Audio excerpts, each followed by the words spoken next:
Hey, so tell me, do you have a trip planned soon to Boston, either now or in the near future? Well, before you buy that plane ticket or plan that road trip, make sure that you listen to my 5 don'ts of Boston.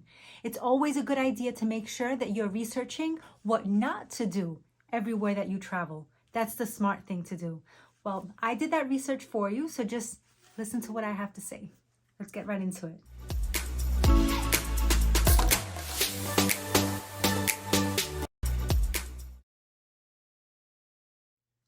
Many people make the mistake of cramming way too many things to do when they're on vacation. You never want to feel rushed, especially in Boston, okay? It's got so many beautiful different areas to visit. The more you rush, the more stressed you are, the less enjoyable your vacation is. Now, in Boston, there's many different districts, there's many different neighborhoods. You've got SEAPORT,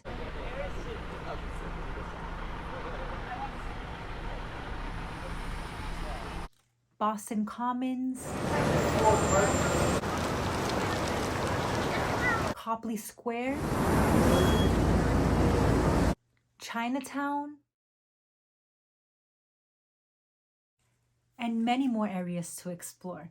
You can honestly spend probably 5 days just in Boston. Honestly, probably even more. I actually went to Copley Square just recently and I only spent 1 day.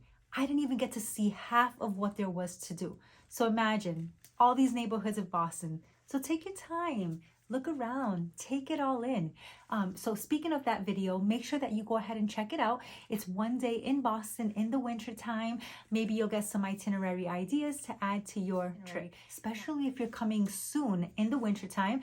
So you've got a little bit of ideas on a budget, what to do indoors, because it was really cold.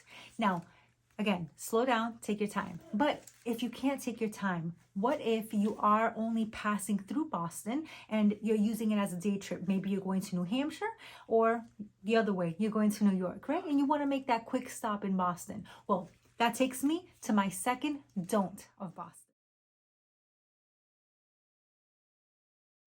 I can't even stress this one enough. Do not drive into Boston. Again, we're just talking about a 1 day travel. If you're staying here for a week or more, I definitely do advise park in the garages there, park wherever your hotel is, pay the fee. You're going to be there for, quite a few days, a week, 2 weeks, however long you want. Now, we're just focusing on 1 day. If you are just making it a road trip and just passing through Boston, okay? Don't park in the city. Remember that Boston is a major city, right? So with that comes the dreaded traffic. What you're gonna do is what? Drive up to Boston and you're gonna be circling around, hoping to find a parking spot. Now, if you're like me and you're a budget traveler, you stay away from the parking garages, okay? I'm not willing to give up my left arm, my right leg. No, thank you. I'm not paying $40, $50, $60 for a 1 day to be in Boston. It's not gonna happen. So what are you gonna do? Circle around and around until you find parking? Don't even bother, okay? This is what you're gonna do. You're gonna drive up to Revere Beach. That is located in Revere, Mass. 20 minutes away. Definitely worth it, okay? And this is why. So you're gonna drive to Beachmont Station. Right across from Beachmont Station is a parking garage. Only $5 to park for the entire day during the week. And even better, if you're there on the weekend, it's only $2.50. Yeah, that's my kind of language. I would take that any day, okay?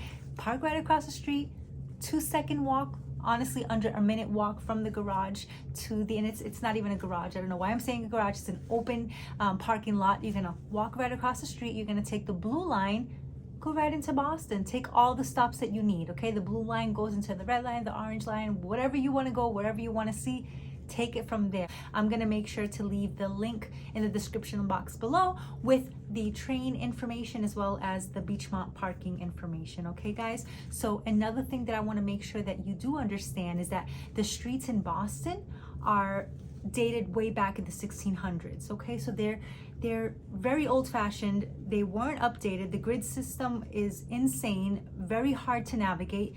Even a big city like New York City, you can actually understand the grid system better than you would in Boston, okay? So just stay away from there. Again, it's a lot of one-ways, so you're gonna go the way that's another thing. Why are all the one-ways in Boston never where you want to go?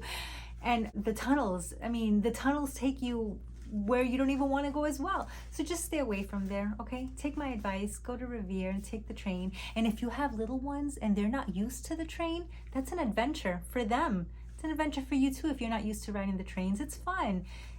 Get out of your comfort zone, save some money, and go travel Boston that way if you're there for one day. And you know what? Speaking of crazy traffic and so many different one-ways, that brings me to my third don't of Boston. So I wanted to make sure that I did mention this one today, guys, because it's very important. I've read so many blogs and I've watched so many YouTube channels of people telling others that it's okay to jaywalk in Boston. Guys, it's never okay to jaywalk anywhere for that matter, okay? Not just in Boston, but anywhere that you go. I mean, I understand why, you know, these vloggers would say that, considering that the streets are, again, there's a lot of one-way streets in Boston. So, you know, a lot of people kind of feel a little braver because, you know, it's only one side traffic that they have to keep their eye on and they can just kind of run across. And also another reason is because, you know, it's always congested with tourists, and you know, when it's a major city like that and there's so many tourists, cars have to slow down. So, you know, people again might feel a little bit braver because of that. Well, they're not really going as fast. It's not a highway. They have to slow down. There's a lot of tourists everywhere. So, you know, that's why you would see people jaywalk. Another reason is because, you know, although there are a lot of police in the streets, especially in the summer, they probably may not say anything. You know, they see you jaywalk.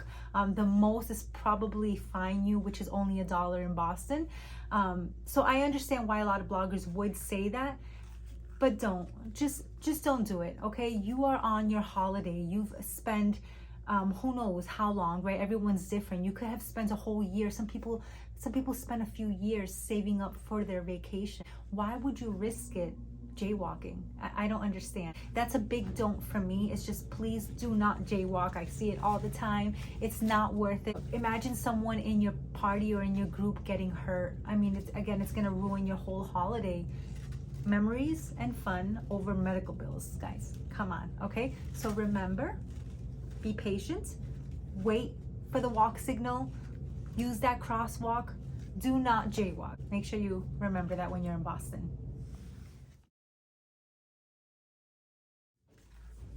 Yep, you read that right.